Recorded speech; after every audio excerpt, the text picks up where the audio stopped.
to the story, the Salem jury later apologized, blaming the devil for their mistake.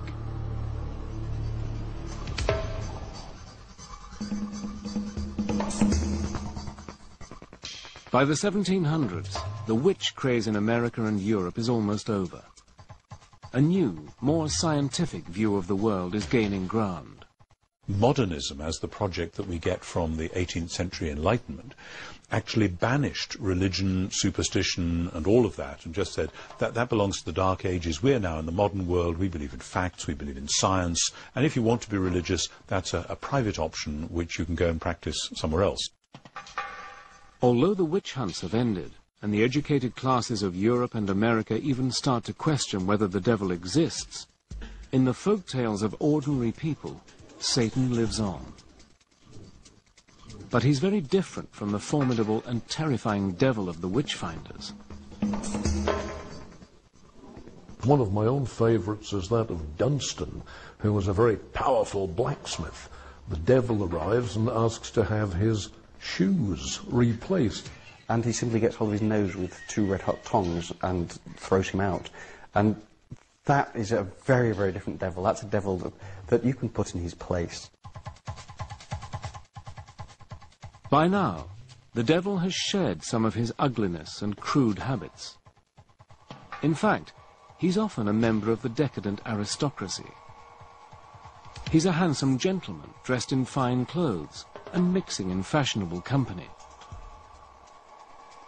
Like Hades, the Greek god of the underworld, and the Satan of the ancient Gnostic heresies, this Satan controls the material world of wealth, power, and sex. He can give all these things to you if you promise him your soul. The most famous of all devil folk tales is the story of Faust. The devil, in the form of the clever and devious Mephistopheles, offers to grant Faust all his wishes. But there's a price. One of the things that many necromancers or people using necromantic spells are interested in is how to get women into bed. Faust is very interested in that, and he gets all kinds of women, including Helen of Troy. Faust's bargain with the devil ends in disaster for Faust. Mephistopheles calls in his debt, and Faust dies horribly. The devil takes him away to spend eternity in hell.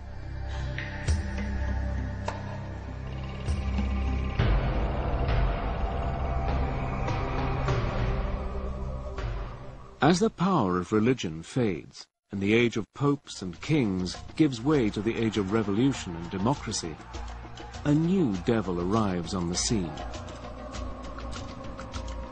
This devil is utterly different from the treacherous fiend of Christian tradition. He is a tragic and lonely figure, a hero battling against tyrannical authority in the shape of a cruel and overbearing god.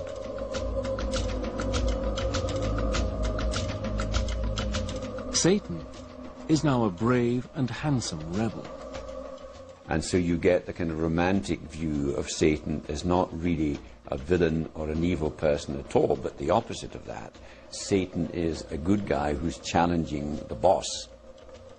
In the age of Romanticism, we find the poets, particularly like Byron, creating a Byronic hero who is somehow dark and sinister and has a past. And so, far from being something to shun and something to fear, the devil is admired.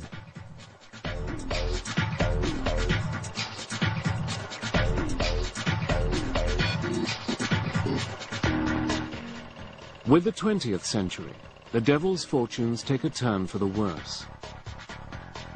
No longer feared or admired, he becomes a figure of fun. He even joins the world of commerce, helping to sell products from wine to chocolates and beer. In the age of marketing and the consumer society, Satan can bring the lure of the forbidden to a tired brand. It's a long way from an apocalyptic war between good and evil.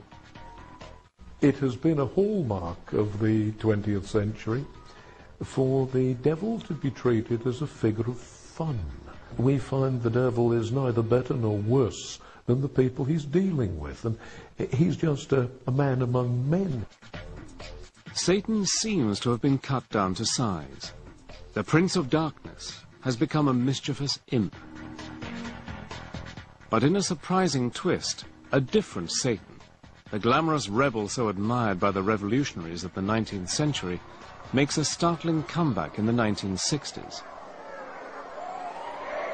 There was a strong sense of rebellion against everything that anointed the Western political power structure. And it was Christian, it was capitalist, it was warmongering. And so the counterculture started exploring anything that was counter to that. In 1966, occult showman Anton LaVey founds the Church of Satan in San Francisco. Part religion, part money-making racket, the Church of Satan attracts lurid headlines, mostly encouraged by the publicity-seeking LaVey himself. We believe in greed, we believe in selfishness, we believe in all of the lustful thoughts that motivate man, because this is man's natural feeling. He called himself Anton Sander LaVey of Romanian descent, but the truth of the matter is he was Howard Stanton Levy, who was born in Cook County, Illinois in 1930. He held these weekend lectures and witch circles in his house, and people would come in and pay their $2 a head. Well, finally, he had this friend, it was a publicist, who said, you know, I have an idea. Why don't you turn this thing into a church? You could make a bundle of money. And, of course, that's what he did. He has been called everything from a carny to a manipulator to a brilliant philosopher. The truth lies somewhere in the middle. There were doctors, lawyers, college students, factory workers, farmers, you name it. They came from all levels of society. In spite of the invented rituals, mostly staged for the cameras, neither LaVey nor his followers believe in a real devil. What LaVey admires is Satan the rebel, the nonconformist, provoking the establishment. Predictably, America is fascinated and outraged.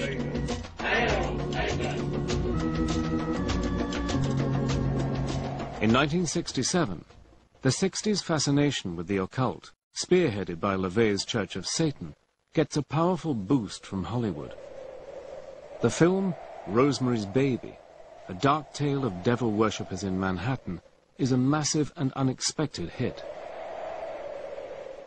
In Roman Polanski's masterpiece, the heroine's innocuous neighbors are part of a satanic conspiracy to help the Prince of Darkness father a child who will rule the world.